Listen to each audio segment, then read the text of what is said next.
son günlər baş verən hadisələr təbii yaxın şərqdə bu bizim üçün təbii böyük bir təhlükədir. Bilirsiniz ki, həm də bu elə bir neçə gün öncə Naxçıvana dron hücumuna məruz qaldı. Həm hava limanı, həm orada məktəb ərazisi və təbii bizim dərhal cənab prezident demək buna reaksiya verdi və artıq bununla bağlı ciddi mesajlar da verdi qarşı tərəfə. Çünki bugün ərazi olaraq çox çətin bir ərazidəyik. Həm Rusiya-Ukrayna müharibəsi şimalda, həm cənubda İran, ABŞ-İsrail müharibəsi və təbii ki, hətta nəinki bu üç ölkə, mən deyərdim ki, orada yaxın şərq ölkələri demək olar bu günləri artıq zərbə altındadılar və bütün bundan irəli gələrək, yəni bizim bu günləri öz təhlükəsizliyimizi təmin etməyimiz hesab edirəm ki, çox böyük bir məsələdir və bunun üzərində də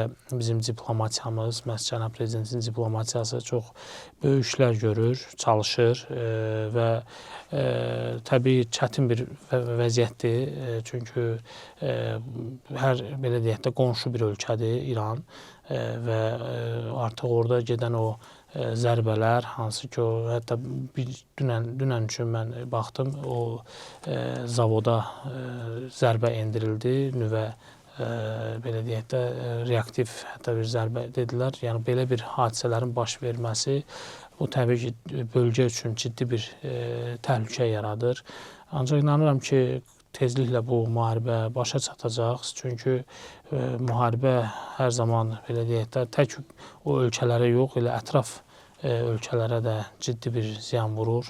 Bilirsiniz, bugün artıq o ticarət məsələsində artıq dünyada bir çətinlik yaranıb, hörfəz üzərindən, o cümlədən düzdür, neft qiymətləri qalxır. Yəni bu qalxmanın da səbəbi aydın məsələdir ki, bu müharibə ilə əlaqəlidir. Ancaq istənilən halda bu dağıntılara gətirib çıxarır, bu ciddi itkilərə gətirib çıxarır və hətta müharibənin böyümə ehtimalını da gətirib çıxara bilər ərazi baxımından. Ona görə düşünürəm ki, biz tərəfdən də yəni hər zaman ümumiyyətlə biz bu münaqişələrdə bilirsiniz daha öncə də bu baş vermişdi.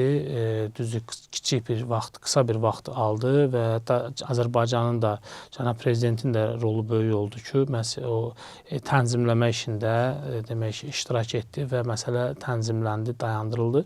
İnanıram ki, bu səfər də yəni bu məsələ öz həllini tapacaqdır. Çünki həllini tapmazsa, yəni bu uzun müddətli davam edərsə, bu təbii ki, böyük bir fəsadlara gətirib çıxara bilər. Yəni tək o ölkələr üçün yox, elə bütün ətraf bölgədə olan bütün ölkələr üçün, o cümlədən də Azərbaycan üçün.